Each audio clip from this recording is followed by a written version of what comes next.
இந்த அரபு தேசம் வந்தாலே, அரபு பாலைவனங்களில் வசித்தாலே நீ சண்டை தான் போடுவ. ஏன்னா பாலைவனங்களில் வசிப்பவர்களுடைய மனசு எப்பவும் வெறுப்பாக தான் இருக்கும். வெறுப்பு, சலிப்பு, எரிச்சலாக இருக்கும். ஏன்னா பயங்கர வெயில் அடிக்கும். இங்கே இந்த அரேபிய பாலைவனம்லாம் இருக்குல்ல, ராஜஸ்தான் பாலைவனம்லாம் இருக்குல்ல, இங்கே நம்ம மே மாதம் எவ்வளோ கஷ்டப்படுறோம். மே மாதம் என்ன பண்ணுறோம், அதை தாங்க முடியாமல் ஏசி வாங்க மாட்டோம், எங்கேயாவது டூர் போயிடுறோம், குளிர்ந்த கொடைக்கானலுக்கு போயிடும், ஊட்டிக்கு போயிடும், தப்பிக்க பார்க்குறோம். இந்த மே மாத வெயிலே நம்மளால் தாங்கிக்க முடியலன்னா இதை விட 12 மடங்கு வெயில் அடிக்கும் எங்கள் அரபிய பாலைவனத்தில். இந்த மே மாத வெயிலை விட 12 மடங்கு, 10 மடங்கு, 20 மடங்கு வெயில் எங்கே அடிக்கும் அப்படின்னா இந்த அரேபிய பாலைவனங்களில் அடிக்கும் பெரும்பாலான நாட்களில், வருடத்தின் முழுவதும். அதுபோல் ராஜஸ்தான் இங்கெல்லாம் வச்சுட்டா என்ன ஆகும், எரிச்சலாக இருக்கும். நீங்கள் கண்ணை சுருக்கிட்டு வெளியே வந்தால் கண்ணை சுருக்கி பார்ப்பீங்க. அதுவே குளிர்காலத்தில் பார்த்தீங்கன்னா இப்போ கூலிங் கிளாஸ்லாம் போடுறோம். கூலிங் கிளாஸ் போட்டால் நம்ம கண்ணை சுதந்திரமாக பார்ப்போம். எவ்வளோ வெயில் அடித்தாலும் ஒரு கூலிங் கிளாஸ் மாட்டினோன்னு வச்சுங்க, நம்ம கண்கள் கூலாக இருக்கும். ஒரு எரிச்சலாக, அதுவே கண்ணாடியை கழட்டினா எரிச்சலாக இருக்கும். அப்படியே வெயில் அப்படி எரிச்சலாக என்னடா இது. அதுவே கண்ணாடியை மாட்டா அப்படி கூலாக இருக்கும். அதுபோல் தான் இந்த பாலைவனத்தில் வசிக்கிற மக்கள் எப்போதும் என்ன பண்ணுவாங்க, அவங்க வந்து எரிச்சலாக இருக்கும். வெயில் வெளியே வர முடியாது, வெளியே தலை கட்ட முடியாது. அதனால தான் அவங்க ட்ரெஸ்லாம் பாருங்கள் மூடி வச்சு, வெயிலேருந்து பாதுகாக்கிற ட்ரெஸ் அது மாதிரி அப்படி போடுறாங்க. வெளியே தலை காட்ட முடியாது. வெயில் வந்துச்சுன்னா வெளியே விடிஞ்சால் வெளியே தலை காட்ட முடியாது. இரவானா கடுமையாக குளிரும். அந்த இயற்கையை பார்த்திங்கன்னா வெறுப்பாக இருக்கும், ஒரு சோம்பேறியாக இருக்கும். நம்ம உழைக்க முடியாது, வெளியே போய் வேலை பார்க்க முடியாது.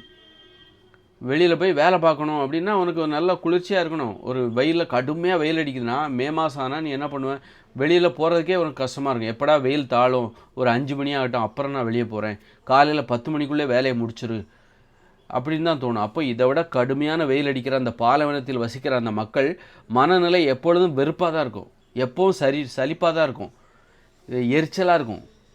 அதே நேரத்தில் வேலைக்கும் போக முடியாது. ஒரு ஐரோப்பா குளிர் பிரதேசத்தில் வசிக்கிறாங்கள, ஒரு ரஷ்யா அமெரிக்காலாம் பார்த்திங்கன்னா செம்ம குளுமையாக இருக்கும். அவங்களாம் ஜாலியாக உழைப்பாங்க, அவங்களுக்கு எரிச்சலாகவே இருக்காது. அவங்க வந்து ஒரு கண்ணில் ஒரு கூலிங் கிளாஸை மாட்டினா எப்படி இருக்கும், அதுபோல் தான் கண்ணாடி மாட்டாமலே அவங்க கூலாக பார்ப்பாங்க, குளிர்ச்சியாக பார்ப்பாங்க.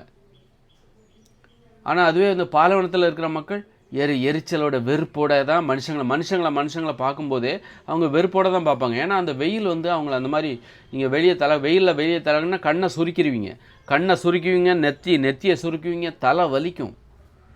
அதனால தான் அவங்களுடைய சிந்தனை எல்லாமே பார்த்திங்கன்னா வெறுப்பாக இருக்கும். அவங்க சிந்தனை வெறுப்பாக இருக்கிறது, எரிச்சலாக இருக்கிறது, ஒரு ரசனை திறனே இருக்காது. அவங்க வாழ்க்கையிலே ஒரு ரசனை திறன் இருக்காது. அப்போ அவங்களால உழைக்கவும் முடியாது. வெளியில் போய் சுதந்திரமாக உழைச்சி ஒரு திறமையை வெளிப்படுத்துறதுக்கு அதுக்கு அவங்க வேலை வாய்ப்பும் அங்கே குறைவு. ஏன்னா அங்கே தண்ணி கிடையாது, ஒன்றும் கிடையாது, மரம் கிடையாது, கொடி கிடையாது. அப்போ அங்கே வேலை வாய்ப்பும் சுத்தமாக கிடையாது. ராஜஸ்தான் பாலைவனத்தில் உனக்கு வேலை வாய்ப்பே கிடையாது. இப்போ பாருங்கள், நல்லா மழை பெஞ்சுன்னு வச்சுக்கோங்களேன். நம்ம தமிழ்நாட்டிலே ரொம்ப 2 வருஷமாக மழை இல்லைப்பா, அப்போ திடீர்னாலும் நல்லா மழை பெய்யுது, உடனே எல்லா மக்களும் வேலைக்கு போவாங்க, விவசாயம் பார்க்க போவாங்க, நல்ல வேலை வாய்ப்புகள் அதிகமாகிடும். அப்போ இந்த பாலைவனங்களில் வேலை வாய்ப்பும் கிடையாது, நீ உழைக்கவும் முடியாது, உழைப்பதற்கு இங்கே வாய்ப்பும் குறைவு, வெளியில் போக முடியாது, தலை காட்ட முடியாது, வெயில் அடிக்கும், பயங்கரமாக வெயில் அடிக்கும், நைட்டானால் கடுமையாக குளிரும். அப்போது எரிச்சலாக இருக்காது. என்னுடைய திறமையை நான் வெளிப்படுத்தவே முடியாது. யாருக்குமே அங்கே வேலையே இல்லை. வேலை இல்லாமல் இருக்கிற தாழ்வு மனப்பான்மையோடு தான் நீங்கள் அங்கே இருக்க முடியும். பாலைவனத்தில் வசிச்சிங்கன்னா நீங்கள் தாழ்வு மனப்பான்மையோடு தான் இருப்பீங்க, எரிச்சலும் வெறுப்பும். அப்போ மனிதர்கள் நேசிக்கவே முடியாது. எப்போ பார்த்தாலும் மனிதர்களை ஒருத்தர் பார்த்துக்கிட்டே இருக்கணும். வேலை இருந்தால் வேலையை பார்க்கலாம், வேலையே இல்லையே, அங்கே வேலையே கிடையாதே.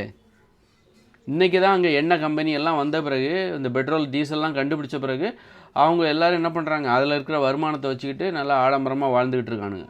இதுவே இதெல்லாம் இல்லைன்னா, இல்லாத காலங்களில் என்ன பண்ணுவோம், வேலையே கிடையாது. எங்கே வேலைக்கு போவோம், வயலுக்கு வேலை போவியா, வயலுக்கு வேலை போக ஒன்று தோட்டமாக இருக்குன்னு.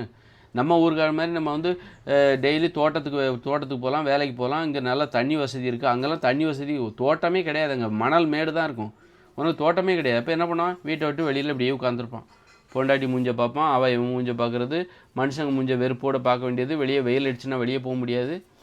அதனால் அவனுங்க என்ன பண்ணுவானு, தேவையில்லாத பேசிக்கிட்டு சண்டை போடுறது தான் வீரம், நேசிக்கவும் முடியாது.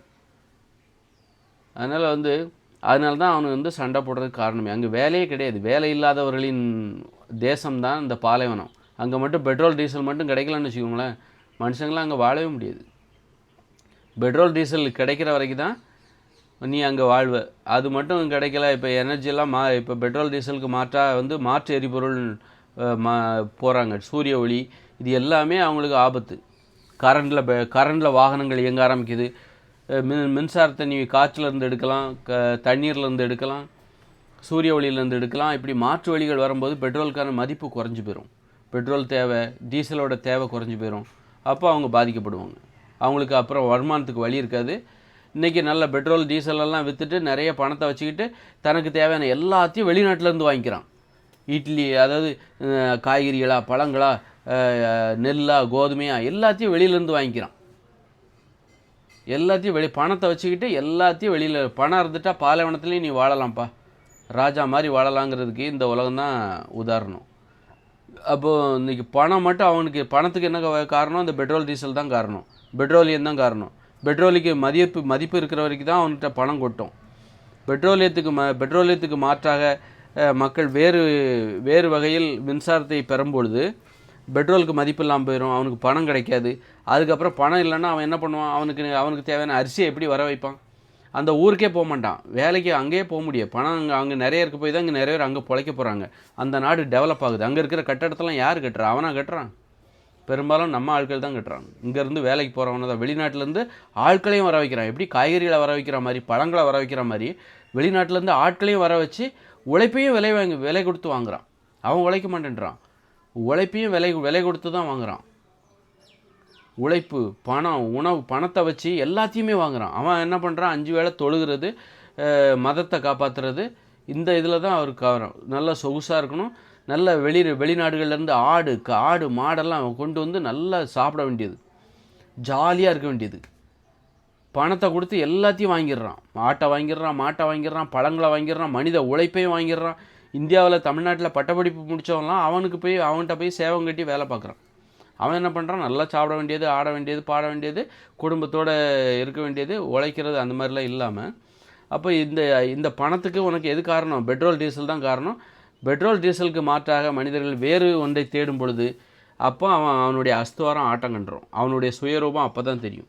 இவ்வளோ நாள் இதெல்லாம் பணத்தை வச்சு, பணம் இல்லைன்னா, பணத்துக்கான வாய்ப்பு உனக்கு இல்லைன்னா, வருமானத்துக்கு வழி இனிமே உனக்கு இல்லைன்னா என்ன பண்ணுவேன்? அப்போ நீ சாப்பாட்டுக்கு என்ன பண்ணுவேன்? அரிசிக்கு என்ன பண்ணுவேன்? அரிசியை உன்னால் வாங்க முடியாது, உழைப்பை வாங்க முடியாது. இன்றைக்கி பணத்தை வச்சுக்கிட்டு உழைப்பை வாங்குற. இனிமேல் எதிர்காலத்தில் இந்த அரபு தேசத்தில் வாழ்கிறவர்கள், அவர்களால் அரிசி வாங்க முடியாது, கோதுமை வாங்க முடியாது, காய்கறிகளை வாங்க முடியாது, பழங்களை வாங்க முடியாது, மனித உழைப்பை வாங்க முடியாது. வறுமையில் வாழ போகிறாங்க அவங்க எதிர்காலத்தில் அவங்களுக்கு வறுமையில் வாழ போகிறாங்க.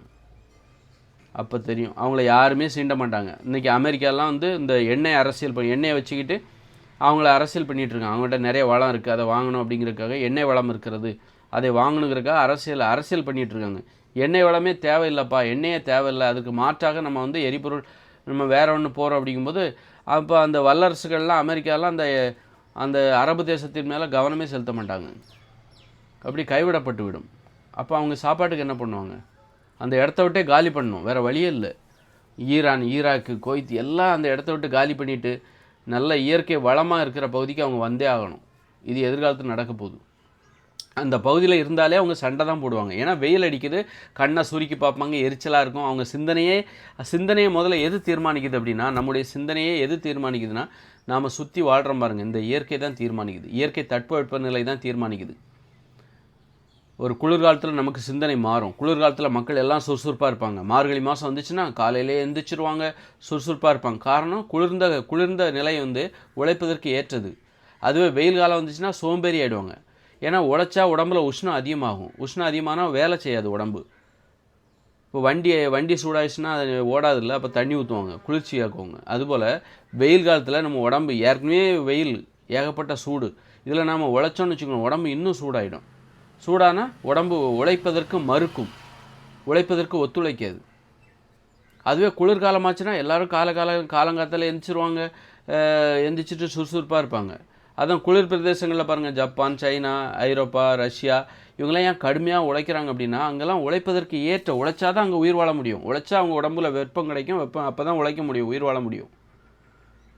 அவங்க நம்மலாம் உழைக்க முடியாது, உழைக்கிறதுக்கு சிரமம். நமக்காவது பரவாயில்ல, தமிழ்நாட்டுக்காரங்களுக்கு பரவாயில்ல கொஞ்சம். ஆனால் அதுவே பாலைவனத்தில் வசிக்கிறாங்க பாருங்கள், அவங்களெல்லாம் உழைக்கவே முடியாது. ஏற்கனவே அங்கே வெப்பம் தகன்னு எரியுது, அங்கே போய் நீ உழைச்சன்னு வச்சுக்கோ, உடம்பு இன்னும் சூடாயிடும். அதனால் அவங்க சோம்பேறியாக தான் இருப்பாங்க. அப்போ அவங்களுக்கு ஒரு தாழ்வு மனப்பான்மை இருக்கும், ஒரு தன்னம்பிக்கை இருக்காது. அந்த தாழ்வு மனப்பான்மையில் தான் அவன் என்ன பண்ணுறான், அந்த அரபிய பாலைவனத்தில் வசிக்கிறவன் என்ன பண்ணுறான், சண்டை போட்டு தான் யாருன்னு நிரூபிக்கிறான். அவனால் ஒரு தாழ்வு மனப்பான்மை இருக்கும்போது அவன் என்ன பண்ணுறான், தன்னை உயர்த்தி கொள்வதற்காக பிறரை வந்து நான் உன்னை குத்திடுவேன் கத்திடுவேன் அப்படின்றான், கொன்றுவேன், நான் எவ்வளோ பெரிய ஆள் தெரியுமா அப்படின்ற மாதிரி சண்டை போடுறான். சண்டை போட்டு தன்னை உயர்த்தி கொள்ள முயற்சி பண்ணுறான். ஆனால் வந்து மற்ற நாட்டுக்காரன்லாம் சண்டை போடணுங்கிற அவசியம் இல்லை. குளிர்ந்த பிரதேசத்தில் வசிக்கிற மக்கள் தான் யார் என்பதை நிரூபிப்பதற்காக உழைப்பதற்கான வழிகள் அங்கே நிறைய இருக்குது. மழை பெய்யுது, தண்ணி இருக்குது, நிறைய வேலைவாய்ப்புகள் இருக்குது, விவசாயம் பார்க்க முடியும். சைனா ஜப்பான்லாம் விவசாயம் பார்த்து நான் யாருன்னு நிரூபிச்சுப்போம்பா, நான் உனக்கு வேலையே கிடையாது, அதனால் நீ என்ன பண்ணுற, சண்டை போடுற. இந்த அரேபிய பாலைவனத்தில் உள்ள மக்கள் ஏன் வந்து சண்டை போடுறாங்கன்னா, அங்கே இருக்கிற வெயில் வந்து வேலை செய்ய விடாது, சோம்பேறியாக்கும். அங்கே இருக்கிற பாலைவன மனதில் நீ எதுவுமே பண்ண முடியாது, அங்கே வேலைவாய்ப்பு குறைவு. அதனால் எல்லாரும் அங்கே தாழ்வு மனப்பான்மையோடு தான் இருப்பான். தன்னை உயர்த்தி கொள்வதற்காக தான் அவர்கள் சண்டை போடுகிறார்கள். சண்டை போடக்கூடாது, அது அநாகரிகம் அப்படின்னு இன்றைக்கி அவர்கள் கூட உணர ஆரம்பிச்சிட்டாங்க. அப்போ எதிர்காலத்தில் அங்கெல்லாம் மனிதர்கள் வாழ முடியாது, வாழக்கூடாது. ஏன் அங்கே வாழ்கிறாங்க தெரியுமா? ஏதோ இந்த இப்போ ஏன் இஸ்ரேல் வந்து அந்த பாலைவன பூமியை பிடிச்சி வச்சுக்கிட்டு இருக்கு? மூட நம்பிக்கை, மதம் சார்ந்த மூட நம்பிக்கை. அங்கே தான் வந்து இயேசுநாதர் பிறந்தார், யூதர்கள் பிறந்தார், ஆபிரகாம் பிறந்தார், அதனால் அந்த பூமியை விட்டுறக்கூடாது. ஏன் இஸ்ரேல் 1 கோடி மக்களுக்கு இந்த உலகத்தில் உனக்கு வேறு இடமே கிடைக்கலையா, இவ்வளோ அறிவுடையவர்களாக இருக்க, ஏன் அப்போ மூட நம்பிக்கை தான் அந்த பாலைவன மணலில் கடந்து சாவறதுக்கு காரணமாக இருக்குது. போரிட்டு அந்த வெறுப்பான பகுதிகளில் வாழ்வதற்கு காரணமாக இருக்குது. அதுபோல் ஒரு சவுதியா, அங்கே வந்து மெக்கா, முகமது நபி அப்படின்னு சொல்லிட்டு அந்த மண்ணுக்குன்னு சொல்லிட்டு ஏதோ ஒரு புனிதம் இருக்குது, அதனால் அதை விட்டு கொடுத்துடக்கூடாது. எவ்வளோ கஷ்டம் அடித்தா வந்தாலும் சரி, எவ்வளோ வெயில் அடித்தாலும் சரி, வேலைவாய்ப்பே சுத்தமாக இல்லைனாலும் பரவாயில்ல, அங்கே அதை விட்டுட்டு போயிடக்கூடாது அப்படின்னு சொல்லி இந்த மாதிரி மூட நம்பிக்கைகளும் அங்கே அந்த இடத்துல வாழ்வதற்கு காரணமாக இருக்குது. அதனால் வந்து